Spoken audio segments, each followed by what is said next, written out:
Texas. And after a whirlwind trip to Kentucky, when kids decide to get married, they get married. And I did tell Tammy, I'm real tempted tomorrow afternoon to call Will and tell him that just got a call from the courthouse and I filled all the paperwork out wrong and you're not really married yet. And that sounds like me, doesn't it? I probably won't do that. But it's good to be here. And tell you a little secret you probably don't know, but I like to eat. Wasn't a joke. I like to eat, and I think many of you do as well. I had a layover Sunday evening in Denver.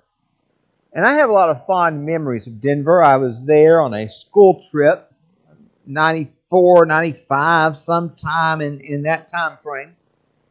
And when we arrived in town, our teachers pulled out a wad of money and gave us all some money. And come to find out, the Rotary Club back home had contributed so we could go eat at the Broker restaurant. And if you're ever in Denver, you need to go eat at the Broker. It was 100 years ago, the Denver National Bank. And they have transferred it into a restaurant. But it is still very much a bank. I remember my group ate in one of the old bank vaults. Yeah, there were tables and chairs and so forth, but we were in a bank vault, and you could tell it. Most unique atmosphere, and I remember after all these years that I ordered filet mignon, and I don't remember the price tag, but I remember thinking, wow, that's expensive. I'm sure it's probably not nearly like it is now, but I remember thinking how expensive that was. Such a unique experience to eat there. The Rotary Club told us they wanted to make sure that we had that opportunity. Some of them had been there and eaten at the Broker. I know many of you like to eat. I've been in some of your homes and I've been to restaurants with you. I've seen you fill up your plates at potlucks or when we're doing the Wednesday night things. And I know many of you like to eat. This morning's text is about people who like to eat. Really, it's about a potluck. No, the people there didn't bring stuff to share like we do at potlucks. In fact, all they had was one little lad, John called him, who had 5 loaves, 2 fish. That was it. That was all they had. And Jesus, the text said, fed about, pesky little word, about 5,000 men, excluding women and children. We have no idea how many people Jesus fed. Most scholars estimate between 15 and 20,000 mouths. Think about that. With just a little bit of food. He fed 15 to 20,000 people. Not possible. No way. It's not going to happen. But that's exactly the point. There is no way for one little boy with his lunch pail to feed 15, 20,000 folks. It's not possible. And Jesus taught his people a lesson. You can supersize your faith because you serve a big Jesus. You can supersize your faith because you serve a big Jesus. The disciples need to understand that. Jesus is going to die. He's going to be raised. He's going to call them together on the Mount of Olives. And he's going to tell them, you go into all the world, the 12 of you, and you share the message of my good news to every person under heaven. A Herculean task. A task impossible for 12 people to do. But Jesus wanted them to understand. Yeah, you cannot do it. It is impossible for you. But not with me. Not for me. See, you can supersize your faith because you serve a big Jesus. Look at Matthew 14, beginning at verse 13. And now when Jesus heard this, that is, the death of John the Baptizer, his relative, his forerunner, he withdrew from there in a boat to a desolate place by himself. The Lord is grief-stricken, needs some time by himself. But when the crowds heard it, they followed him on foot from the towns. No idea how they found out where Jesus was going. But they got there on foot before he got there on boat. You see, verse 14. When he went ashore, he saw a great crowd. They're already there. And he had compassion on them and healed their sick. Think about Jesus' love and compassion there. He's grief-stricken. His friend, his relative, his forerunner has been murdered. He needs some time away by himself, but here's this crowd. They need ministering. And Jesus ministers. Now when it was evening, the disciples came to him and said, this is a desolate place, and the day is now over. Send the crowds away to go into the villages and buy food for themselves. But Jesus said, they need not go away. You give them something to eat. Now, understand, pardon me for saying it this way, but understand how ridiculous Jesus is being right here. I mean, let's say there are 20,000 folks there. The disciples say, Jesus, it's getting late. These people are hungry. They need to go into the villages and buy themselves some food. He said, no, they don't. You feed them. Tomorrow, when I get home from the office, I'm going to tell Tammy that I've invited 15,000, 20,000 folks for supper. And she's feeding them all. If hitting me over the head with a frying pan didn't knock some sense into me, she's going to call those sweet, nice men in the white coats, and they're going to come and haul me off. Not going to happen. It doesn't work that way. But Jesus said, folks, don't worry about sending these people away. You feed them. Jesus wanted to impress upon them, you can't do it. It's not even remotely humanly possible. But that's exactly the point. There was no way these men could feed this crowd. But the man God could. And he did.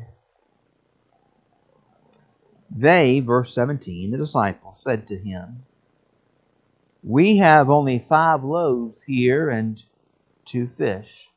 I think earlier I got that backwards. I often do. 5 loaves, 2 fish. Staple of the Palestinian diet.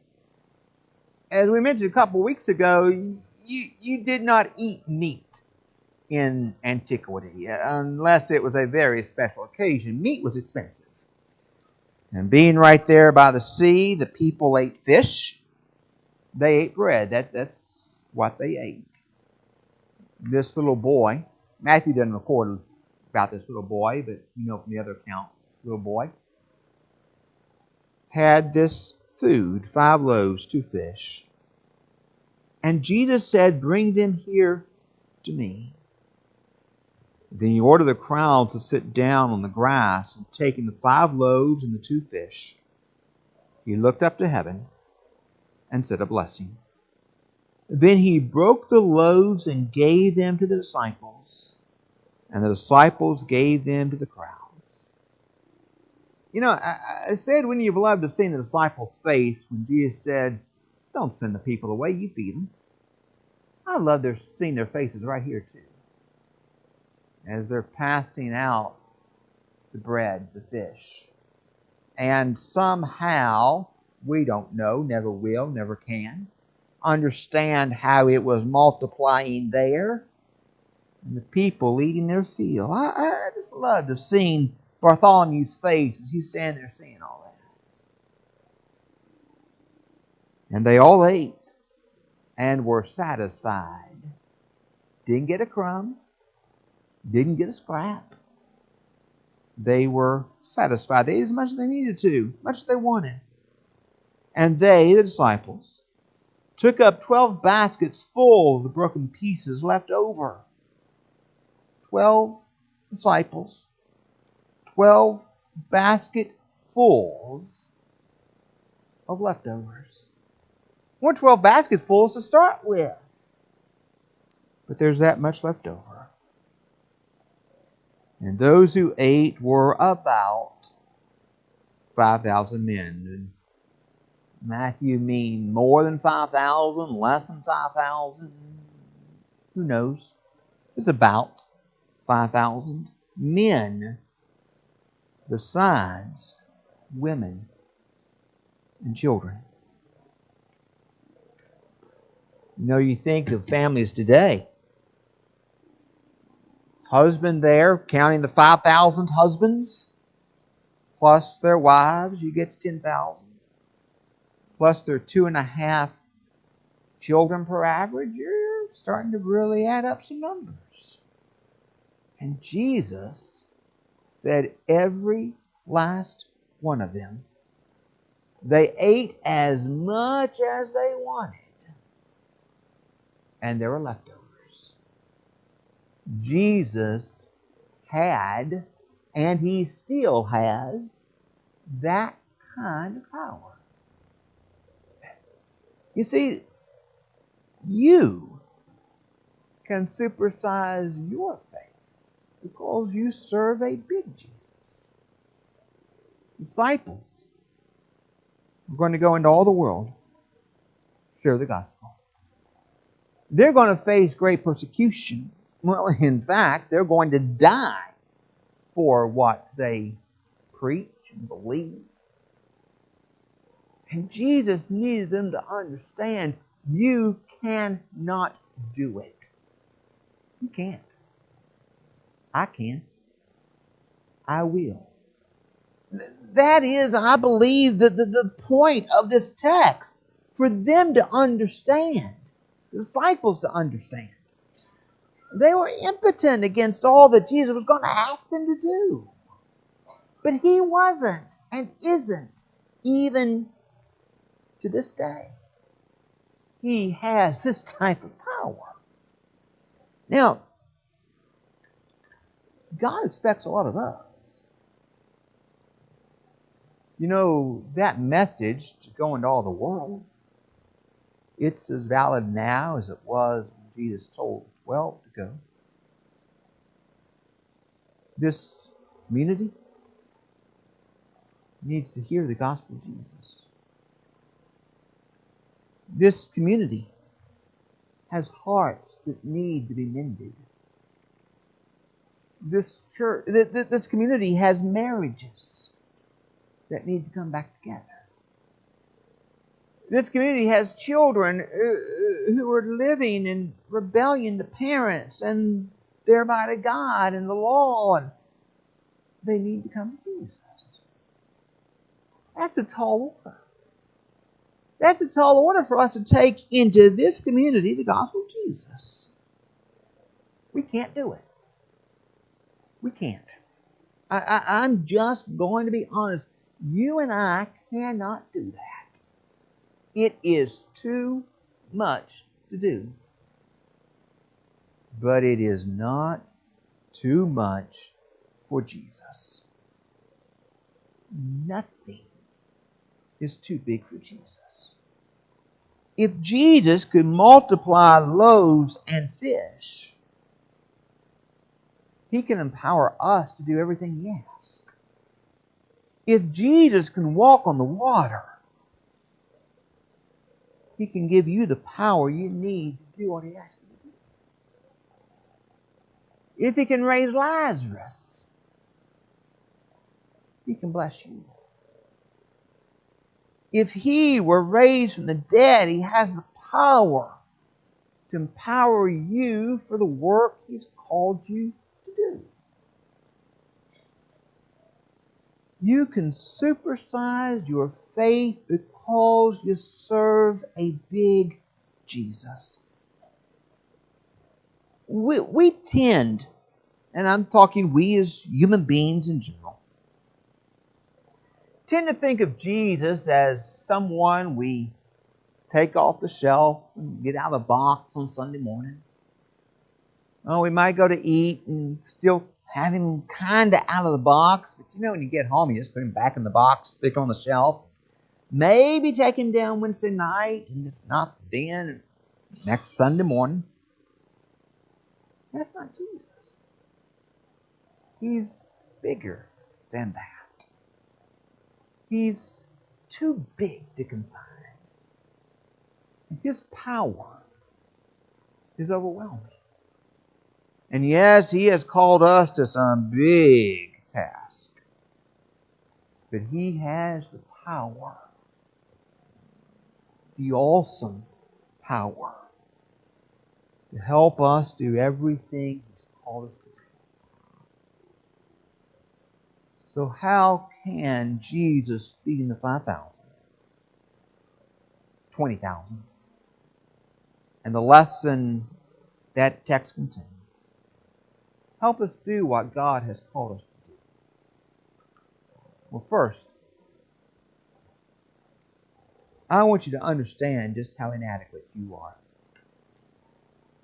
Not very nice for a preacher to call you inadequate, is it? But we all are. You know that. The disciples in this text needed to understand they couldn't feed 20,000 folks. No, I mean, come on. Couldn't do it. Many things God has called you to do, you cannot do. They could never have fed that many people. God could. That's the point of the text. They couldn't. God could. Some things God has called us to do, you cannot do. But remember Matthew 28? Go into all the world, preach the gospel, make disciples, baptize them, teach them to observe all things I've commanded you. And lo, I am with you always. That's how the disciples went into all the world, shared the message of Jesus. That's how you can do everything God calls you to do. I am with you always. Think about where you are inadequate. Do you feel inadequate to speak to someone who has just lost a loved one? Feel inadequate to share your faith? Feel inadequate to teach a Bible class? Feel inadequate to whatever? What service in the kingdom of God do you not feel adequate to do? Now, I understand we all have different talents. And sometimes we use the cop-out, that's not my talent.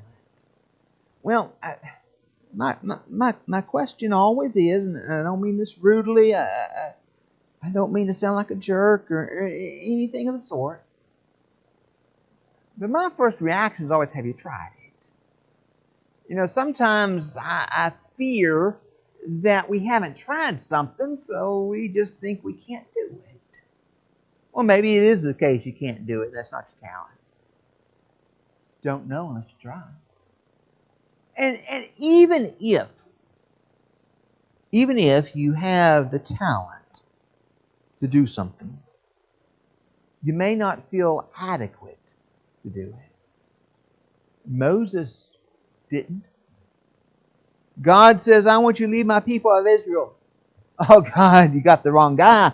I can't talk very well. I'm going to pick somebody else, God. Can't do it. Even though God said, you're my guy. God called Jeremiah. Jeremiah said, Lord, I'm a youth. I cannot be your prophet. Can't do it. But God said, you're the one. Where do you feel inadequate? Then you need to pray about it. You need to pray about your inadequacies. You understand, you know. You've seen in your life as well as from the Word of God that God answers prayer. John 14:14, the words of our Lord Jesus. If you ask me anything in my name, I will do it. 1 John 5:14. This is a good reminder of all that God can do. This is the confidence that we have toward Him. Notice this. If we ask anything according to His will, He hears us. Oh yeah. It has to be according to the will of God. But don't you believe that when you go to God and say, I just don't feel I can do this, empowering you to do it as part of His will? May not be if it's not your talent, but otherwise it's going to be consistent with His will and with His character. He'll answer it.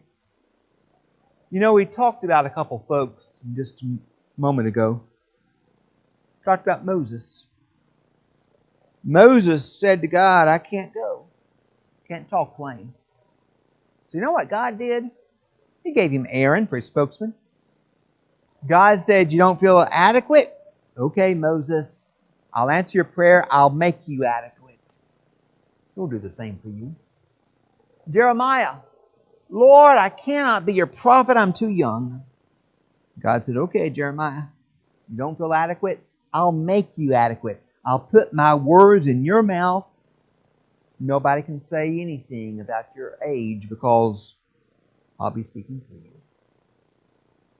God answered those prayers. He'll do the same for you. 3, act on your inadequacies. In other words, step out of your comfort zone. Serve where you think, well, maybe I just can't do it. Find a way this week to take where you feel inadequate and to serve, to step out of your comfort zone. Now, if anyone doesn't like stepping out of a comfort zone, it is I. When Tammy and I are discussing places to go eat, she'll say, oh, that looks neat. We've never been there before. Yeah, but what if we don't like it? You know, I don't like to eat new places. New type of cuisine. No. That's not my comfort zone. But sometimes we have to step out. Sometimes we have to leave the comfort zone behind. Do that this week. Find a way to serve. Find a way to minister the gospel of Jesus. Find a way to do what God has called you to do. Even though you don't feel quite adequate to do it. And 4, you need to trust God's power to overcome your inadequacies.